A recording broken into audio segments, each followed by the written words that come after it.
The Energy Dialogues, brought to you by EnergyNow. The Energy Dialogues is a series of podcasts that showcases companies, events, and topics that are part of our energy industry. Today's Energy Dialogue guest is Scott Van Fleet from Environmental Refuelling Systems. And now, your host for today's Energy Dialogue, David Yeager. Well, good morning, Scott. Welcome to the Energy Dialogue series. Good morning, David. Yeah, it's great to see you again. So look, you've got a fascinating company here. I guess one thing I like about the oil industry is we not only produce fuel, but we burn a little. Well, we like to share a little of that around with us. Yeah. Well, it's nice to know that you're reinvesting some capital as you develop oil and gas. So just what the heck is the history of the company? Maybe just start at the beginning. We were talking about that a bit earlier. Your dad started this business in a way. And Well, yeah, my father was in the oil patch on and off for lots of years, and ended up starting a company in around 2000 where he was brokering jet fuel to helicopter operators working remotely. And through that developed a innovative tank idea to try and get high volume, fully self-contained systems out into the bush to support these guys while they're doing mostly heli-seismic activity.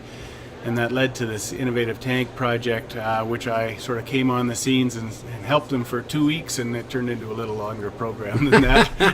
yeah, it's been a long. It's more than 2 weeks since year 2000. Just to go back, are you saying that? And I'm thinking of the old days when I worked in the bush. We're talking about something a little faster, safer than a bunch of 45-gallon drums and a hand pump. Is that what it is? Yeah, for sure. And as we developed the company in 2005, it was really because of what was happening in the oil sands and the need for high volume, hard to manage systems on the projects themselves. So we actually started taking what we'd learned in the jet fuel industry and the helicopter industry, and we started applying that to the oil sands, where we developed a very modular, mobile system that we could put on the project themselves and work from there back to the refinery to provide fuel and logistical support. But you didn't build the fuel; you're just distributors. How did that work? Did you buy it from? Did you buy the fuel from the typical sources and move it around, or how did that work? Yeah, so we work with all the refiners. Okay. We have because we manage risk for our customers in terms of supply risk. We never go to just one refinery. We go to multiple refineries. That allows us to make sure that nobody ever runs out of fuel. We ended up developing our own trucking fleet because we just had to control the supply lines of fuel. So we got into the transport, and the core of our business really is around the tank systems, where we put storage and dispensing systems on the project, and we can load the smaller trucks from there and deliver it. Doesn't matter if it's to the drilling pad, the completions pad, the construction job, the pipeline job, whatever's going on out there. This was based out of Edmonton? Or? Yep. All the operations happen in Edmonton, and that's kind of where we started the company from, for sure. But it was really a Fort McMurray-based company. Okay, so it was one of the many oil sand solutions, I guess. It really was, and it really came because the fuel distribution at the time didn't meet the needs of those projects as they were ramping up. And so when you say the needs of the projects, we're talking about all the construction equipment? Yeah, so as most people know, some of the largest construction projects in the world happened up in the oil sands. Huge. I mean, if you're moving dirt, you're burning diesel, you got cranes, you got cats, you got trucks.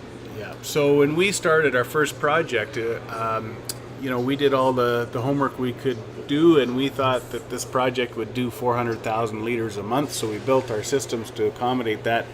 But as it turns out, that one project peaked out at 250,000 liters a day.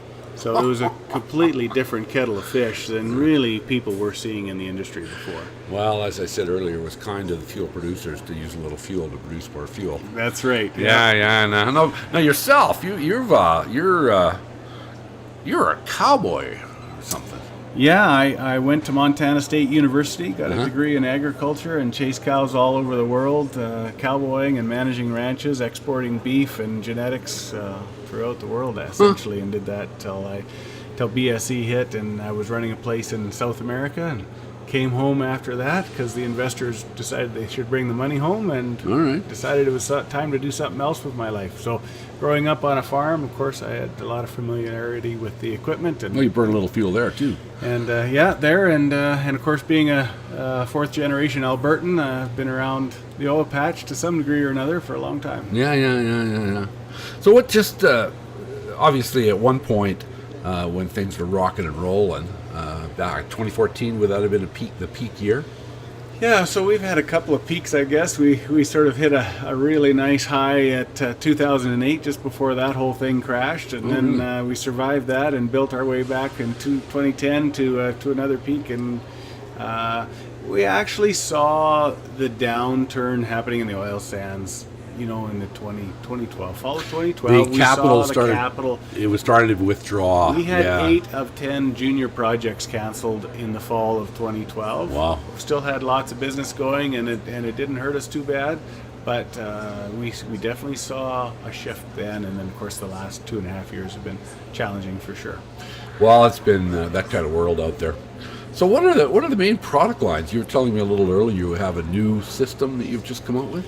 So we've developed what we call the Mobile Island Dispenser, MID, and the MID is really designed to give us opportunity to build out above ground fuel islands for increased capacity.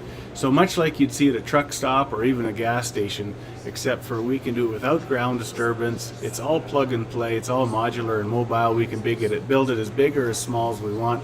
We just hook it into one of our card lock tanks or a standard storage tank, and we can have as much capacity at a fraction of the cost of what it would take to build out a truck stop, for instance. Okay.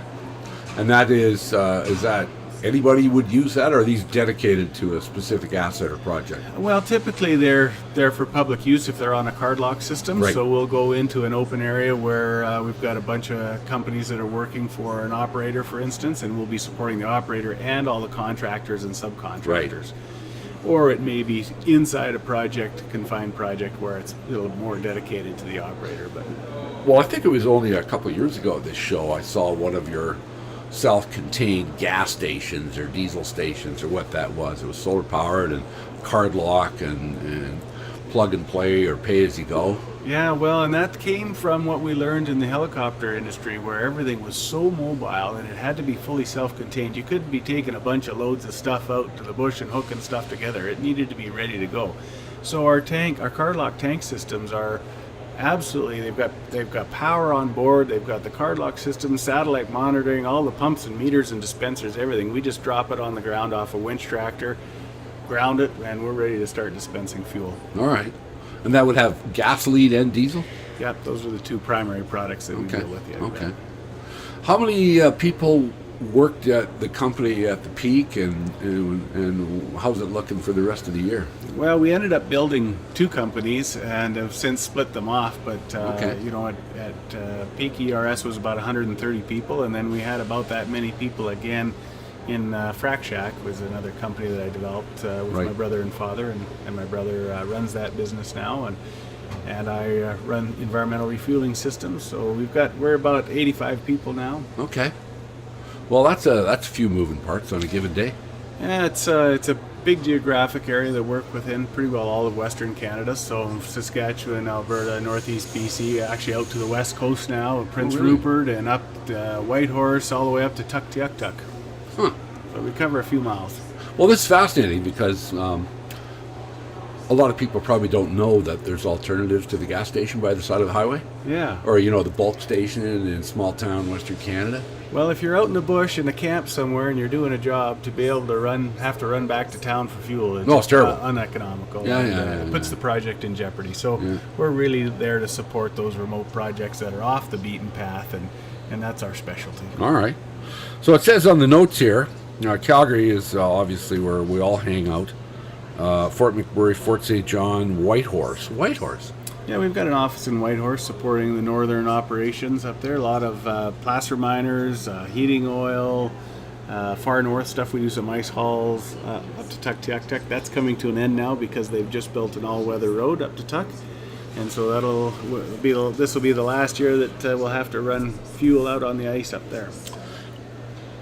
how's the competitive landscape? Are you one of a kind? Are there other players in your space? Well, we compete against all the majors, so the Imperial Oil Bulk Dealers, Petro-Canada, the Blue Waves represent Shell, and as well as other independents, and Husky as well. So there's lots of competition in our landscape. There's not very many companies that have that complete fuel management model where you really control the trucking, the tanks, the storage, dispensing, the on-site delivery, the management, and have a close relationship with the customers from front to back. Well, as we've said in the oil patch for years, the middle of night, the middle of winter, in the middle of nowhere, not everybody wants to do that. No, and nobody wants to be out there without fuel. Yeah, well, no, you got to have fuel. I'm just thinking when I think of Imperial Oil, I just don't think of them out in the middle of the night. Well, we've got the most dedicated people, I think, in the business that are willing to do that night and day and be away from home for extended periods of time and just really look after our customers. And it's quite an amazing situation. Now, just one last question. It's obviously we had a couple of tough years and there's been a recovery. Q1 was a bit better. Are you seeing the green shoots coming out of the ground? Well, we are a little bit. We're certainly seeing some investment coming back into the industry, but it's very spotty at this point in time, and it's quite volatile, and it's still very competitive. Right. So we're certainly not out of the woods yet. As most service companies, we've had a tremendous hit to our working capital. We've lost a lot of tribal knowledge. We've lost a lot of great people. There's a lot of that going around. You don't feel like the Lone Ranger on that one. Yeah. So we're building back, sort of out of the ashes. Almost feels like it sometimes. Yeah. Definitely, we're going in the right direction, and it's nice to the modular and very mobile business model that we have allows us to move where the money is. All right. So we've moved about 80% of our assets out of the oil sands, and we're sort of put a lot of those into the Montney and Duvernay areas where we're seeing a lot of that activity, and really that is what is going to keep us going through this downturn. Any last commercial you'd like to make about your company? Well, we just really like supporting large remote projects. We just feel we do that better than anybody in the industry, and look forward to doing that for years to come. Well, that's outstanding, because that's probably one of the neatest things about the oil service industry is its depth and diversity.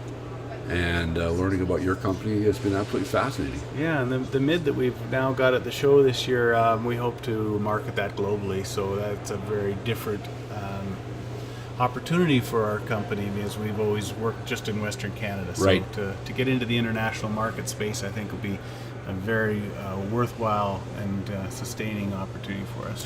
Well, over 90% of the oil produced in the world does not come from here. Yeah. So you could very well be on the right track. Thank you, David. All right, buddy. Thanks for your time. Yeah, appreciate it. Thanks for listening, everyone. We encourage you to share this broadcast in your social media channels. Until next time, have a great day.